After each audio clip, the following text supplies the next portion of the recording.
munchkins and sneezing kitties alike. It's Munchie and my cat just sneezed right behind you. Oh, Bo. Bo.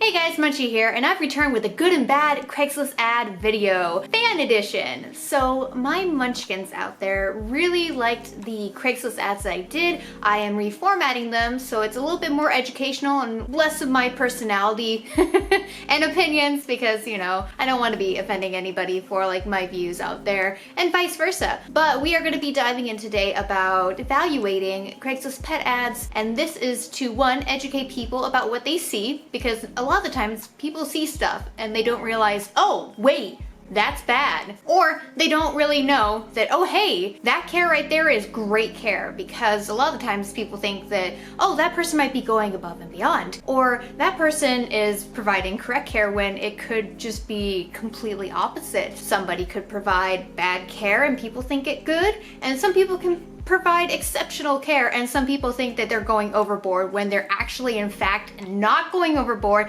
and that's what they actually need. And this is also to encourage you guys out there to please think adoption first. I have a rescue that I am operating. It is foster based, and I rescue small mammals such as hamsters, gerbils, and mice. And a lot of these Craigslist ads are what I look at when there's hamsters in my area who need help, who need a place to go, whether it be neglectful, whether it be ASAP posts. I get animals of all walks of life, whether it be the most cared for, like Joy. Remember Joy? She has a story here on my YouTube. And unfortunately Suki and Sushi, where the owners love them very much, but they did not understand that these animals were actually suffering in their care. So it's good to go over these types of videos. You guys seem to like them, and let's just jump into it. This is a fan edition, so fan edition means I asked you guys a long time ago, so I've had these screenshots in my computer forever, sorry about that, but these are your submissions, not my submissions. But I will also be evaluating the Craigslist ads to let you know what is and isn't appropriate, what they did and did not include, as well as hear from who said what. So first person is going to be from one Miley Lily. So the first ad I did not get from her, so we're looking at the OfferUp ad. Miley says,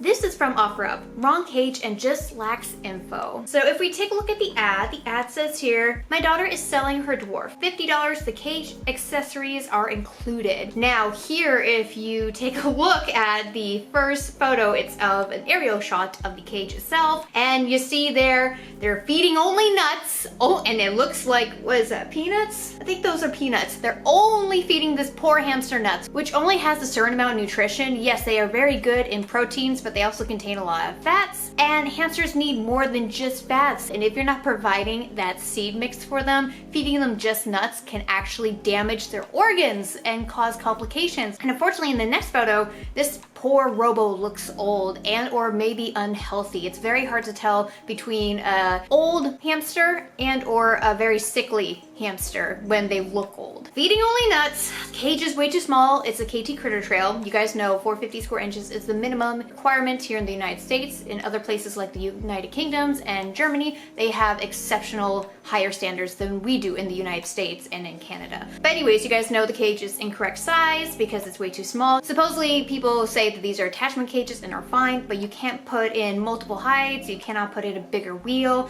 But this person has gone and replaced originally came with, but they replace them with, for example, the wheel. It's a 4-inch wheel. That's not okay size for any small animal. 6.5 is minimum for dwarfs, so that is what they needed. And of course they went with the smallest thing, so that's still not okay. The description is just lacking, not any chew toys in here, but surprisingly enough, they did have some hides in there. It does look like there was a dust bath. You can definitely tell because that's way too fine of a powder, and you can see it's kind of gray, so that's not okay. It's so fine for hamsters that it messes with the respiratory. I accidentally got chinchilla dust once, and that caused my robo, Hannibal, to become a sneezy little thing, and I thought something was terribly wrong. I threw out everything in there, I cleaned it, I put in new bedding, and then I realized, oh, it was the dust bath that was causing him to sneeze. It's not good at all. But they did provide hides, which a lot of people don't, and they provide a rock underneath the water bottle. So that is to trim their nails, so at least that person knew how to do that. But at the same time, this is just bad and it's not enough bedding. So I want to say, just out of my rating rating system.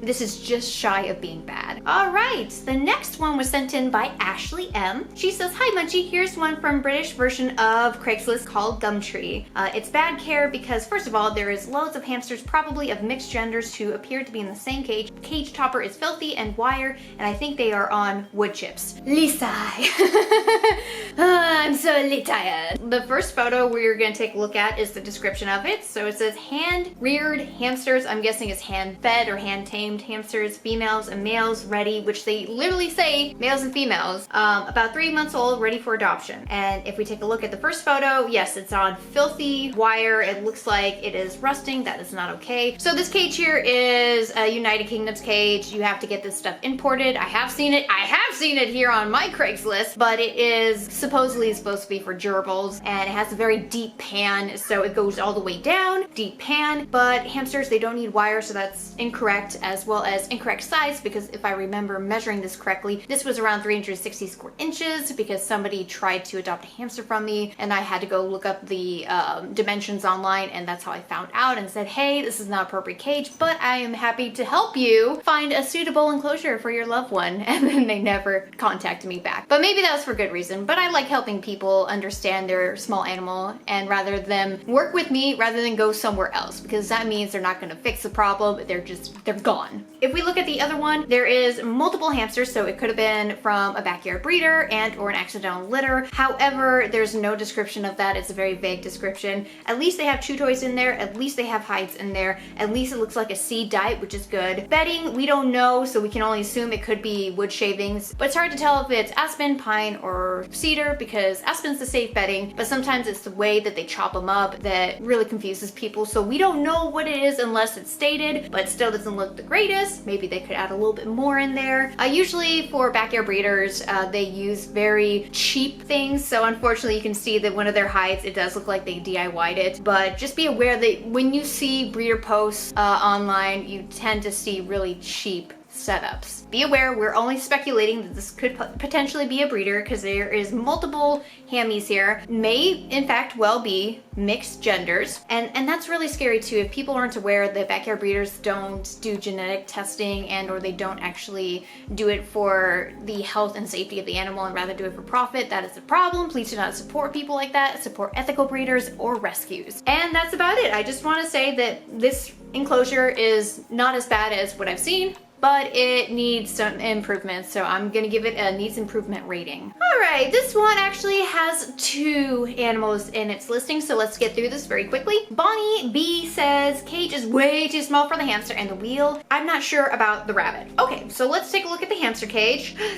All right, this is actually really bad. As you can tell, there is a Syrian hamster in there. So first off, we know the cage is incorrect cage size. It's chewed to death, so you know that this hamster is stressed beyond belief. That ledge should not be chewed like that, and if you can visually see it from a far distance, how chewed up it is, that's a problem. We can't see any chew toys in here, but there is one of those Tiny Tails chew toy, I wanna say couches? It's a couch, right? Yeah, it's a chew toy couch. So it looks like it hasn't really been chewed up, but it doesn't look like there's anything added in here for extra chews, so that's a problem. That wheel is way too small. Whenever a company advertises a cage with a wheel, especially KT and now Tiny Tails, it's a problem because they don't make them that big. They make them very small, and that Syrian you can see there compared to the wheel is too big for it. It's not getting enrichment, so that adds to the stress. There's no food in its food bowl. However, it could have just cheeked it. We don't know. But usually for my hamsters, there is at least some seed mix still left in the bowl. They don't like everything. So that's how I know this hamster possibly might not have been fed properly and or hasn't been fed yet and or might not have been fed in a while, but we can only assume that. And now let's look at the rabbit. So this is actually quite sad because as we see here, there's no hay. They need hay. So unfortunately, no hay at all. There's hay pellets, but they need hay. You can have hay pellets for nutrients, but the majority of what they eat is hay, just like guinea pigs. but guinea pigs need specific hay. They need their vitamin C, whereas rabbits, they don't need that, but they still need some hay. What really bothers me is there's only one really chewed up chew toy in here. There's nothing else that's very enriching, as well as the shredded paper just screams cheap. It screams very cheap. And what it also screams is, if you take a look at the shredded paper, it is soiled in some places, which doesn't look so great. And then you can see over in the corner that there is ammonia markings over there. There should be at least a litter pan. Rabbits like to stay clean, so it's good to add a litter pan in there. And we don't know, and we can only assume, is that possibly this rabbit has been living in this cage and has not really gone out. Bobo! Bobo, Bobo, Bobo! But usually what I've seen from rabbits that are rehomed caged versus rabbits who are rehomed not caged, usually the not caged ones are either people with detailed descriptions that really want their rabbits going to good homes, and or breeders, because breeders like to do little photo shoots with them, and or they were outside rabbits, so that's why you see them outside, and or you usually see them in their cage and looking miserable. But this one looks rather young, but at the same time I feel like there could be something wrong with it. I'm not a rabbit owner, but to me, I don't know. I feel like that rabbit looks sickly to me. Let me know in the comments, all right? Because I would like to know if my animal instincts are kicking in or if this rabbit looks fine. The coat looks very shiny and healthy. However, I just feel like maybe the nutrients, not getting enough nutrients, something's going on there. But this ad desperately is shy of being bad. It's not good. So Brianna F sent this in. We got the second one at the bottom, so let's read that. There's this one for a bunny who is being kept in a wire cage. Bunnies need a minimum of 32 square foot of space, but it is considered best for them to be free roam indoor animals like cats. Bunnies also like to have a litter box since they are naturally very clean, and I don't see one in this ad or mention of it. At least they said the bun shouldn't live outside. So let's take a look at this ad. Of course, there is a wire cage flooring here for chowder. Not recommended at all for bunnies. It doesn't really look like there's any bedding in there besides hay. I feel like you should add at least some bedding in there, not just like a very thin layer of hay. There is no litter pan like they mentioned. The description, however, is detailed. Very appreciative, because that means you want the animal going to a good home. But this bunny could have been stressed because it was possibly kept in a cage and it's not being worked with by what the description says due to just not being tame. And if you're not gonna work with an untamed rabbit, then that's a bad thing, especially since they say that this rabbit doesn't get along with other pets, but their kids are involved with feeding it, so I don't know if it has a problem with their kids either, and or if maybe they get along with the kids. But just seeing that it's untamed, most likely this bun is left in the enclosure, so that's an unfortunate thing. Do not leave them in here. They do also care deeply for this animal. They say it's not an outdoor bunny, but they rehomed for the right reasons. Now people might see this as being concerning because, well, they're rehoming it, they shouldn't get rid of it, but at the same time they have now owned up to their mistake, saying, yeah, we probably should rehome this to somebody who is going to properly take care of it. I'm gonna guarantee that they're gonna take care of it. I am detailed in description, but what they should have done to prevent this from happening was do more research, because again, no bunny owner who knows about the appropriate requirements for a rabbit would go and look at that cage and say, okay, yeah, that's fine, they did their research. So more research should have been done. They should have done better, but this bunny is going to a good place, so it is a better outcome for this rabbit, unlike other rabbits, unfortunately, where they just get tossed out very quickly. And they did it for the safety of this pet. So honestly, this care just needs improvement. So hopefully this bun is being taken care of as of now, because this is, like I said before, all very old. So this one is gonna be quick and simple and easy, but Cockatoo Guy linked this to me. Didn't say anything, but you really can't say anything to this ad. Free puppies to good home. Need gone ASAP. I don't have room at home and they have been outside this winter. Call or text anytime, would make great pets. Of course, puppies are always great at being pets because, you know, we domesticated them to be pets. So of course they're gonna be great as pets. This ad is neglectful. 1, free puppies. Free to good home puppies is always a danger, or any sort of animal. They are used as bait. They are used in abuse. They are used in laboratories. This is a bad formula right here, especially when people get free animals and they don't have a lot of money, so they search out these free animals and then they take them in their care.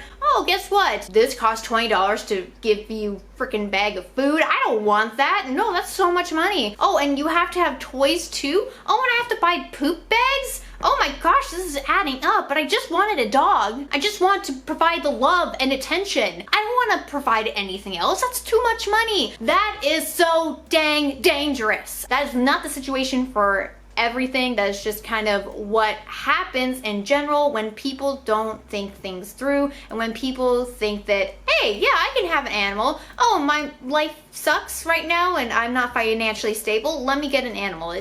No, for me in my care, and for every friend that I've talked to who has been responsible pet owners, they have said to me that they wouldn't get a pet unless they are responsible, unless they have the money and time and patience to take care of it. And there has been ex-friends of mine who decide they're just gonna be little shitbags and not care for it, not provide it. Spay and neutering, and that's another thing too. Spay and neuter your pets. This is a result of somebody not spaying and neutering. If you're low income, there is shelters and resources in your area that can help you. It is the 21st century. We have been advertising spay and neuter constantly. You see it in rescues, spay and neutering animals, because it causes cancer, it causes unnecessary births, it causes unnecessary complications. It's just, you want to do what's best for your animal, just spay them. It's so quick. You make an appointment, you go in, they spay and neuter them, you come home, you just give them some medication until the medication's gone, and hallelujah, your pet is set for the next like 5, 10, 15 years that you have with it. There is no excuse in this day and age to deny a companion animal